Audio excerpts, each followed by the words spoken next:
बिस्मिल्लाहिर्रहमानिर्रहीम। अस्सलामु अलैकुम वरहमतुल्लाहि वबरकातुहू। लैलतुल क़द्र क्या है? लैलतुल क़द्र के फ़ज़ाइल। लैला का मानी रात और क़द्र का मानी बुजुर्गी, शराफत, इज़्ज़त और मंजिलत है। तो लैलतुल क़द्र का मानी इज़्ज़त वाली रात है, क्योंकि इस रात में अल्लाह का आखिरी पैगाम कुरान पाक लोगों की रहनुमाई और हिदायत के लिए नाजिल हुआ। इसलिए इज़्ज़त व मंजिलत के लिहाज से इस रात को लैलतुल क़द्र कहते हैं।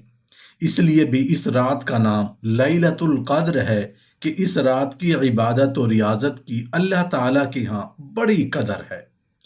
इस्तिलाह में माह रमज़ान के आखिरी अशरा की 5 ताक रातों में से एक मखसूस रात को लैलतुल क़द्र या शब कद्र कहते हैं। हज़रत अब्दुल्ला बिन अब्बास रज़ियल्लाहु अन्हु लैलतुल क़द्र में नज़ूल कुरान का मफ़हूम यूं बयान फरमाते हैं कि अल्लाह ताला ने माह रमज़ान की शब कद्र में कुरान हकीम को लौह महफूज से आसमान दुनिया की तरफ उतार कर बैतुल इज़्ज़त में रख दिया और फिर बैतुल इज़्ज़त से हस्बे मौका थोड़ा थोड़ा बज़रिया वही नबी करीम सल्लल्लाहु अलैहि वसल्लम पर नाजिल होता रहा ता के 23 साल में नज़ूल कुरान मुकम्मल हुआ। तफसीर इब्न कसीर में है कि नबी करीम सल्लल्लाहु अलैहि वसल्लम ने बनी इसराइल के 4 इंतहाई इबादत गुजार आदमियों हज़रत अय्यूब अलैहिस्सलाम, हज़रत ज़िक्रिया अलैहिस्सलाम, हज़रत अज़कील अलैहिस्सलाम और हज़रत यूशा अलैहिस्सलाम का जिक्र फरमाया, जिन्होंने 80 साल अल्लाह ताला की इबादत में गुजारे थे और एक आंख झपकने के बराबर भी रब की नाफरमानी नहीं की थी। सहाबा कराम रज़ियल्लाहु अन्हुम उनका हाल सुनकर सख्त मुताज्जिब हुए। अल्लाह ताला ने हज़रत जिब्राइल को ये सूरतुल क़द्र देकर नाजिल फरमाया और कहा कि तुम्हारी उम्मत के लोग अगर एक रात लैलतुल क़द्र इबादत में गुजारें तो 1000 महीने 83 साल 4 माह की इबादत करने वालों से अफजल होंगे। नबी करीम सल्लल्लाहु अलैहि वसल्लम और आपके सहाबा उस पर बड़े खुश हुए। शब कद्र में इबादत और रियाजत का बे इंतहा अजर व सवाब है। इस रात को जिक्र इलाही, तिलावत कुरान मजीद, नवाफिल की अदायगी में गुजारना बहुत बड़ी सआदत और खुशकिस्मती है। इस एक रात का क़याम पिछले तमाम गुनाहों की मुआफ़ी का सबब है। हज़रत अबू हुरैरा रज़ियल्लाहु अन्हु से मरवी है कि नबी करीम सल्लल्लाहु अलैहि वसल्लम ने फरमाया, जिस आदमी ने लैलतुल क़द्र को हालत ईमान में सवाब की नीयत से क़ियाम किया, उसके गुज़श्ता तमाम गुनाह मुआफ़ कर दिए जाते हैं। कुरान मजीद की सूरतुल क़द्र में अल्लाह ताला ने शब कद्र को कसीर अजर व सवाब बयान फरमाया है।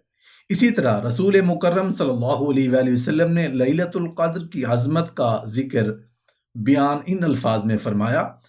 हज़रत अनस रज़ियल्लाहु अन्हु रिवायत करते हैं कि रसूलुल्लाह सल्लल्लाहु अलैहि वसल्लम ने फरमाया कि लैलतुल क़द्र में हज़रत जिब्राईल अलैहिस्सलाम फरिश्तों की एक जमात के हमरा उतरते हैं और जो शख्स खड़ा होकर या बैठकर अल्लाह ताला के जिक्र में मशगूल होता है उस पर दरूद भेजते हैं।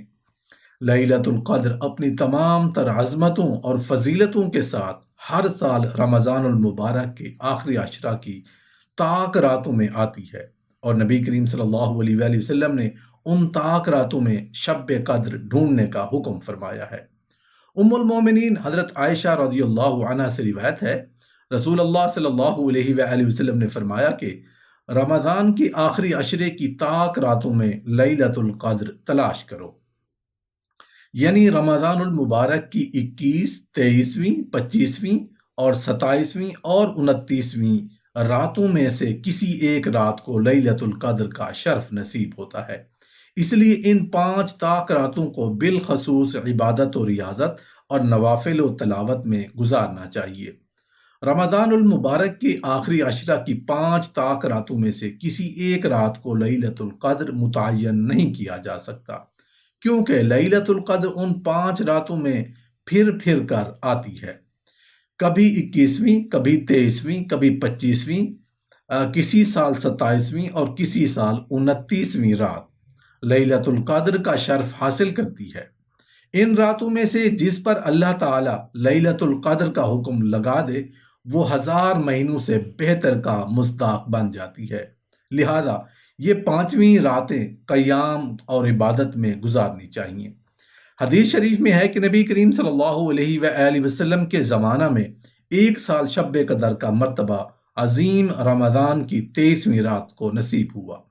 چنانچہ صحابی رسول حضرت عبداللہ بن انیس رضی اللہ عنہ فرماتے ہیں، میں نے کہا اے اللہ کے رسول صلی اللہ علیہ وآلہ وسلم، میرا گھر جنگل میں ہے اور میں وہیں رہتا ہوں، بحمد اللہ عبادت بھی کرتا ہوں، آپ مجھے ایک رات یعنی لیلۃ القدر کا حکم فرمائیں تاکہ میں اس رات میں اس مسجد نبوی میں حاضر دوں۔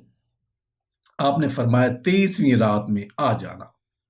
سرکار کائنات صلی اللہ علیہ وآلہ وسلم کے زمانہ مبارکہ میں 27ویں رات کو بھی لیلۃ القدر کی سعادت حاصل ہوئی، بلکہ رسول مکرم صلی اللہ علیہ وآلہ وسلم کے ایک مشہور صحابی اور نماز تراویح کے امام حضرت ابی بن کعب رضی اللہ عنہ نے اس بات پر اصرار فرمایا کہ لیلۃ القدر 27ویں رات ہی ہے۔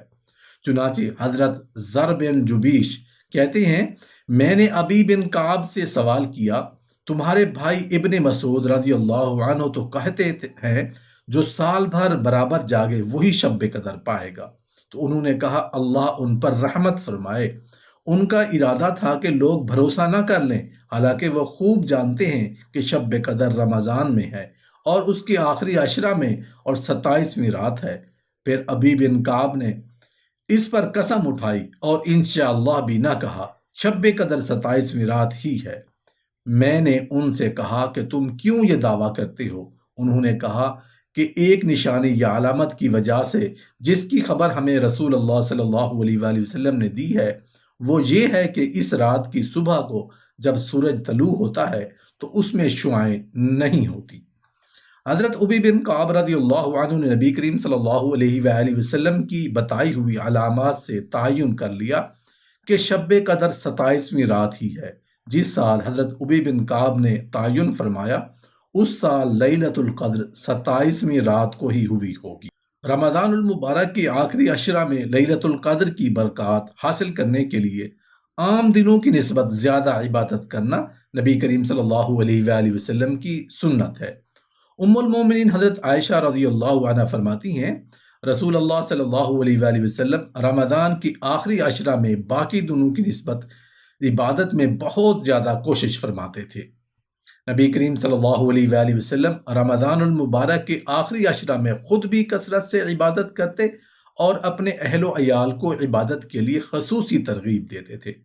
رسول اللہ صلی اللہ علیہ وآلہ وسلم نے لیلۃ القدر کی تقدیس و عظمت کے باعث اس رات کے لیے ایک خاص دعا بھی بیان فرمائی۔ ویسے اس رات میں جو دعا آدمی چاہے مانگے، مگر یہ دعا ضرور مانگے۔ حضرت عائشہ رضی اللہ عنہ سے روایت ہے، انہوں نے عرض کیا، اے اللہ کے رسول صلی اللہ علیہ وآلہ وسلم، اگر اتفاق سے میں شب قدر پا لوں تو اس رات کو کیا دعا کروں؟ آپ نے فرمایا یہ دعا کر، اے اللہ تو بڑا معاف کرنے والا اور معافی کو پسند کرنے والا ہے، مجھے معاف کر دے۔